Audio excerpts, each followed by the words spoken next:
Running a team without a clear format is like trying to build a house without a blueprint. It feels really productive, but at the end, everything just falls apart. And that used to be me. My meetings looked really busy, but nothing ever seemed to change. And eventually, after sitting in boardrooms and running team meetings for a couple years, I realized that there's three very specific things that every team meeting needs in order to actually drive results, not just waste time. And once I added these, everything shifted. My team got aligned, they were more productive, they took ownership, and they actually executed. So in this video, I'll show you my exact framework so you can lead better, waste less time, and stop feeling like you're repeating yourself every single week. So first, you have to understand why most meetings absolutely fail. And I've sat in boardrooms and team meetings where we had multi-million-dollar problems on the table and left with no clear action items. Does that sound familiar? Well, it probably does if you've ever ran a team meeting. Now, team meetings fail for a couple reasons. One is they're way too long. Most people get the misconception that if I run a 3-hour meeting, it's way more productive than a 30-minute meeting, just because of the time. Well, that doesn't make any sense, because just because you're doing it longer doesn't mean that it's actually more productive. And because it ties into the second reason, most team meetings are very unstructured. Everyone's chiming in, they're throwing in their objections. There's no clear format of what you need to talk about and what goals you want to actually accomplish. So an unstructured team meeting lasts 3-4 hours. And I've sat in those meetings and they are a drag, not just for the founder and CEO, but for everybody in the room.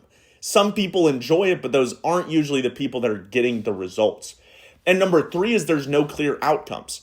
The only reason you should even run a team meeting is to get clear action items, clear outcomes of what you want to accomplish during the week. Because without clear outcomes, people leave not aligned, they leave confused, and they don't know what they actually need to focus on or what you as the owner and founder want them to focus on. Because most people just need to be told what to do. And that's exactly why you run team meetings. So now let's go over the format. My team meetings consist of about 30-45 minutes, and this can be shortened, but it should never be lengthened, right? If you have a team of 50 people, it may be lengthened, but most of the time you can get everything done in about 30-45 minutes. It's clear cut, and it gets everyone on the same page and knows what they need to accomplish. And number 1 is alignment.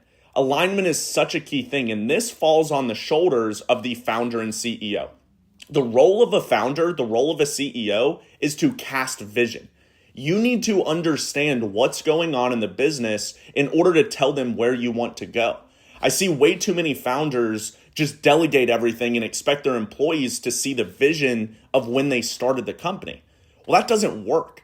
Yes, delegation is great, but delegation without accountability is pointless. So you as the CEO and founder have to get everyone aligned. So you have to sync the team to key metrics, KPIs. And at Rubik, we start every single Monday by reviewing 3 critical metrics. And we run a software company, so ours is subscription-based. So we always look at churn, we look at new customers, and we look at lifetime value. And those are the 3 metrics that me as the founder want to focus on. Now, there's other things that we do for different departments like marketing and sales and customer service, but those are the 3 things. So I start every meeting, and this is 5, maybe 10 minutes max. Most founders kind of ramble and they cast this vision that nobody understands, but you got to keep it clear cut, 5-10 minutes max. And the goal, the first 10 minutes should be to cast the vision of the week, the month, or the quarter. So you go in there and you talk about what you want to accomplish. Hey guys, this quarter we're focused on this, this, and this. This is why it's going to drive these metrics. Now let's look at these metrics. Where did we fall last quarter? And you always want to try to cast that vision of where do you want to go? Where were you? And where are you currently? So the past, present, future, right? Last month we did X, Y, Z. Today we're working on X, Y, Z. By the end of the month, we need to have this completed. And you as the founder need to cast that vision before anybody else speaks. Don't let everyone start chiming in while you're casting the vision. Get the clear-cut vision out there so that everyone knows how to take this meeting. Now, the second thing is ownership. So what I do in every single team meeting, this takes about maybe 20 minutes, maybe 30 minutes, depending on the size of your team. But I have everyone go around and answer 3 questions.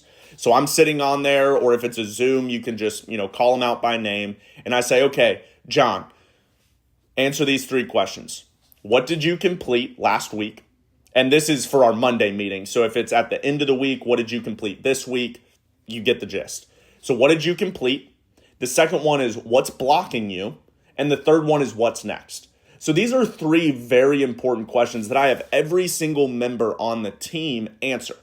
Why?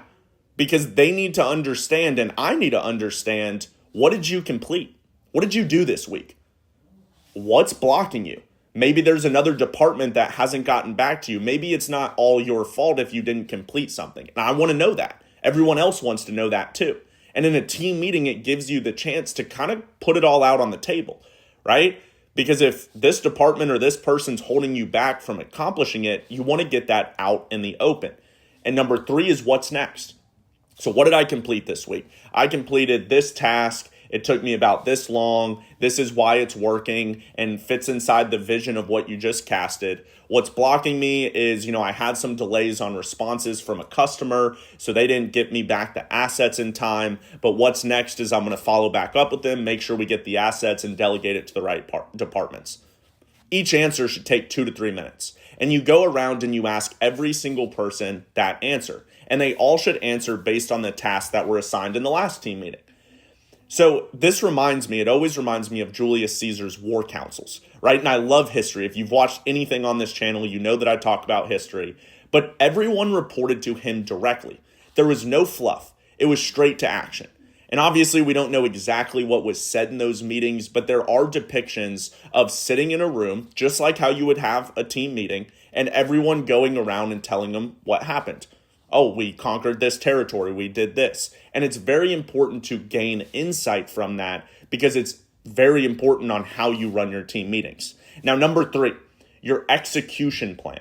So right now we did 5-10 minutes of vision casting from the founder. We did about 20 minutes, maybe 30 minutes tops. You can't let people ramble. If they start rambling in that second section, you got to cut them off. Now we're going into the execution plan.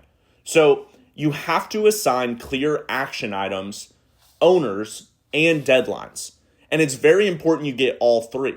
Because if you just give them an action item, hey, we need to do this week, well, that's great. People know that they want to do it, but people don't really take responsibility.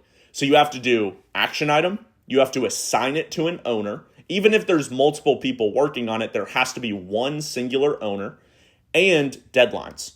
When do you want this done? So no meeting ends without who's doing what and by when. And this is where team meetings can go a little bit longer if people are trying to go, but you as the founder have to be direct. You have to tell people, if people are babbling like, oh, I don't want to do it, you can take ownership, you have to tell it, right? So no meeting ends without who's doing what and by when. And it has to fit within the alignment of what you're doing.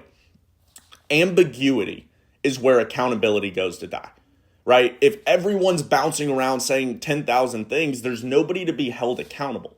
That's why you need one singular owner.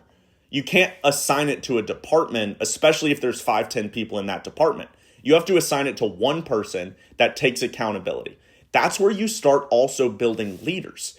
Because if someone's accountable and they know you're going to call them out if they mess it up, they're going to make sure that it gets done. So quick recap, 30 seconds. Alignment, ownership, execution. Those are the 3 things that you have to start implementing in all of your team meetings. That's the meeting format that took my team from wasted hours every single week to momentum.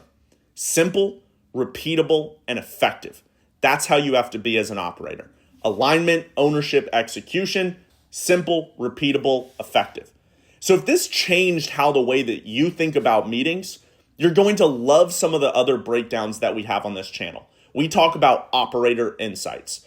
And as always, I'm not here to sell you some course. I'm not here to sell you some $25,000 mastermind. I'm here to give you real practical insights that worked for me. But I'm always curious how other operators think. So comment down below how you structure your team meetings. This is how I do it. This is what's really worked for me and gained a lot of momentum in my team. But you may want to throw something else out there. So leave it in the comments down below. I'm always interested to hear about it. We can have a conversation about it. But if you found any insight whatsoever, go ahead and click the subscribe button, hit the like button, and leave the comment down below. And we will see you in the next video. Cheers.